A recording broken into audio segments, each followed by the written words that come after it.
Olá pessoal, bem-vindos à aula 14 do nosso curso de eletrônica. Hoje nós vamos continuar estudando o transistor bipolar de junção, mais especificamente a sua operação no modo de saturação.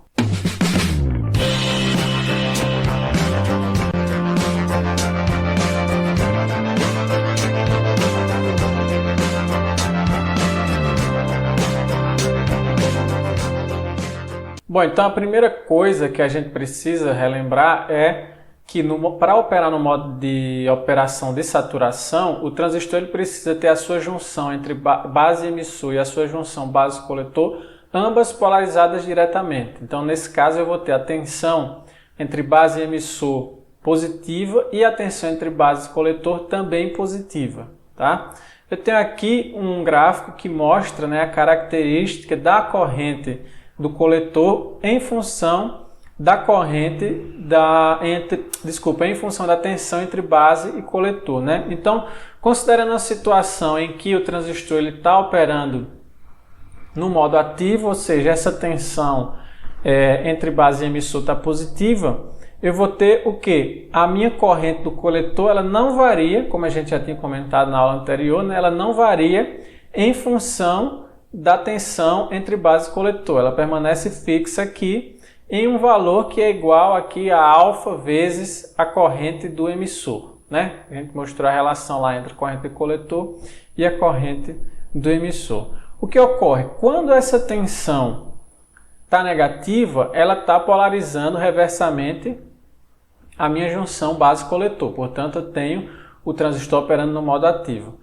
Quando essa junção passa a ser positiva, ela ainda, nesse primeiro momento aqui, ela ainda não é capaz de polarizar diretamente a junção base-coletor.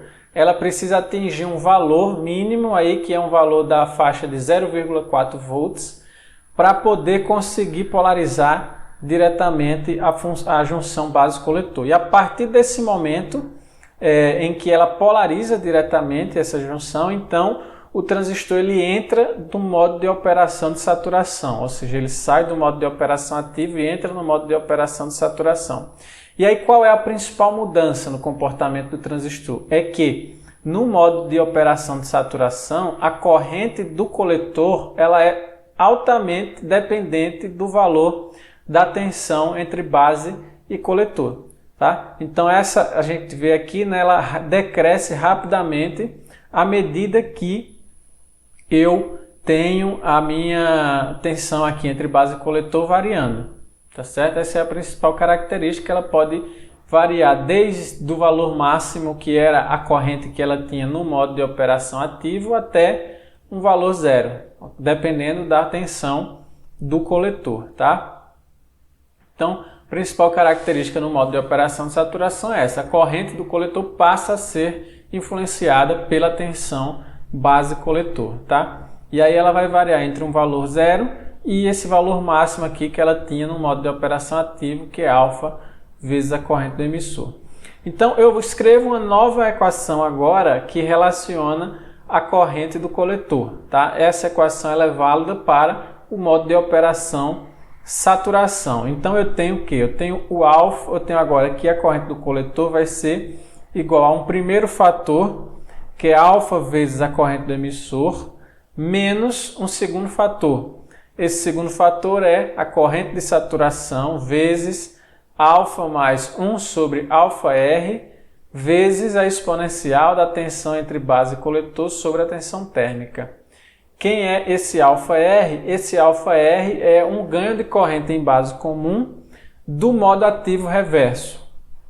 Então a gente já tinha falado sobre o ganho de corrente em base comum, que é o alfa, Só que existe esse alfa que a gente comentou, ele tem um valor para o transistor operando no modo de operação ativo. Quando o mesmo transistor opera no modo de operação ativo reverso, o alfa muda de valor, E essa mudança de valor, esse novo valor, a gente chama de alfa R, para poder diferenciar. Então, os transistores eles são caracterizados, pelo ganho de corrente em modo ativo e em modo ativo reverso, tá? Aqui no nosso curso, para fazer essa diferenciação, a gente vai chamar os ganhos no modo ativo reverso sendo alfa R e beta R também, da mesma forma, tá bom?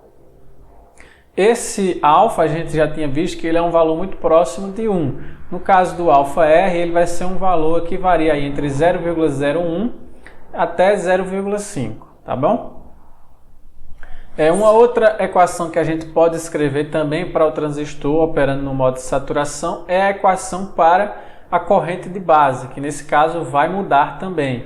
A gente vai ter aí uma corrente de base sendo dada também por dois termos. O primeiro termo eu tenho a corrente de saturação sobre beta vezes a exponencial da tensão entre base e emissor sobre a tensão térmica menos 1. E o segundo fator é a corrente de saturação sobre o beta R, né, que é o ganho de corrente de emissor comum para o modo de operação ativo reverso, vezes a exponencial da tensão entre base e coletor sobre a tensão térmica menos 1. Tá? Lembrando que esse beta R, assim como a gente comentou para o alfa, é o ganho de corrente de emissor comum no modo ativo reverso do transistor. E nesse caso ele vai ter um valor que varia entre 0,01 e 1. Ok? Aquela relação advinda da lei de Kirchhoff dos nós permanece válida, né? A corrente do emissor é a soma da corrente da base e da corrente do coletor. A relação entre beta e alfa também permanece válida, né? Eu posso dizer que o alfa R será igual ao beta R sobre beta R mais 1. Isso permanece válido também, tá ok? E aí a gente vai fazer agora um exemplo para poder fixar melhor a operação do transistor no modo de saturação, ok? Então ele diz o seguinte no exemplo: para uma corrente de saturação de 10 elevado a menos 15 amperes, uma corrente de emissor de 1 miliamperes, um alfa de 1 e um alfa R de 0,01, determine a corrente no coletor para um valor de tensão entre base e coletor de 0,5 volts. Ou seja, esse valor de 0,5 volts, né, ele faz com que a junção base-coletor seja polarizada diretamente, portanto, o transistor irá operar no modo de operação, né, de saturação. Tá? Nesse caso, a gente tem que escrever aquela equação que nós acabamos de apresentar para a corrente de coletor, né? E aí eu vou ter apenas que substituir todos esses valores aí. Portanto, minha corrente de coletor será igual ao alfa, que é 1, vezes a corrente de saturação, vezes a corrente do emissor, que é 1 miliamperes, né? Então 10 elevado a menos 3, menos a corrente de saturação, que é 10 a menos 15, vezes alfa, que é 1, mais 1 sobre alfa R, que é 0,01. Isso aqui vezes o exponencial da tensão entre base e coletor, que ele está afirmando que é 0,5, sobre a tensão térmica, que é 25 mV. Tá? Resolvendo isso daí, eu chego num valor para a corrente de coletor de 0,95 mA. Perceba que se esse transistor estivesse operando no modo de operação ativo, quem seria a corrente do coletor? Seria alfa vezes a corrente do emissor. Né? Então, como o alfa está sendo igual a 1, ela seria exatamente a corrente do emissor, ou seja, seria 1 mA. E aqui a gente encontrou um valor um pouco menor do que 1 mA, justamente porque a gente viu que existe uma influência entre a tensão PC e o valor da corrente do coletor. Nesse caso, ela não é dada somente por alfa E. Ela tem esse segundo termo aqui, que depende da da tensão entre base e coletor, influenciando seu valor, ok? Continuando ainda no mesmo exemplo, ele pergunta qual o valor de VBC, ou seja, a tensão entre base e coletor, quando a corrente no coletor é zerada. Quando ela atinge lá o eixo X, ela fica igual a zero. Tá?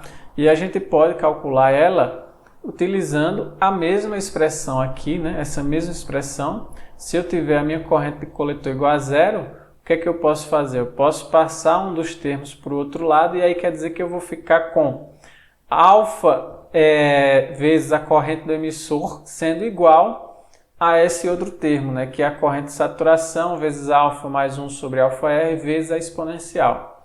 E aí eu tenho todos esses valores aqui, eu vou apenas substituir.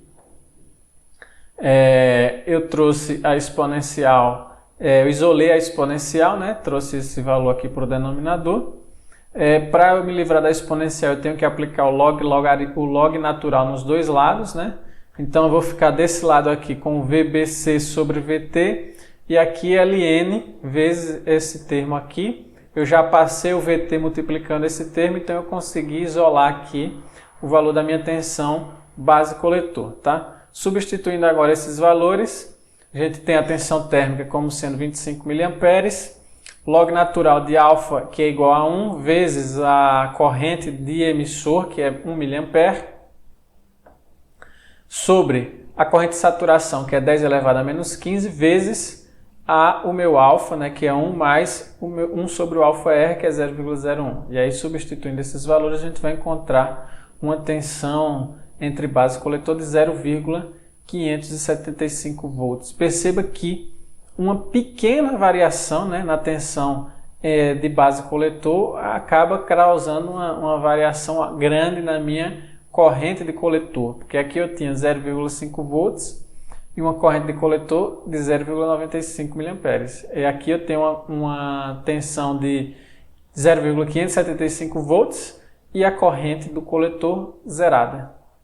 Ainda no exemplo 3, ele pergunta qual o valor da corrente de base quando o IC é igual a zero, quando a corrente do coletor é zerada. Então ele está fazendo a pergunta ainda com relação à mesma questão. Tá? Nesse caso a gente utiliza aquela expressão para a corrente de base que nós apresentamos anteriormente, né? A expressão composta também por dois termos.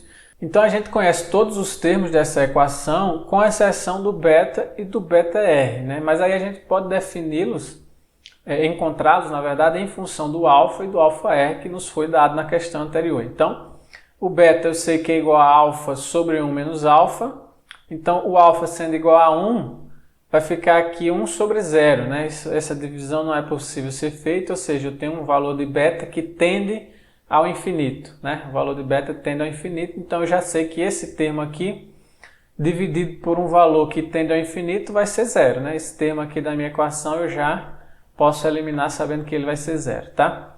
E o alfa e o beta R, também da mesma forma, eu vou dar em função do alfa R, né? Vai ficar sendo igual a 0,01 sobre 1 menos 0,01, isso aqui vai dar 0,01 também, né? Então eu tenho um beta igual ao alfa aqui no caso do alfa R e beta R.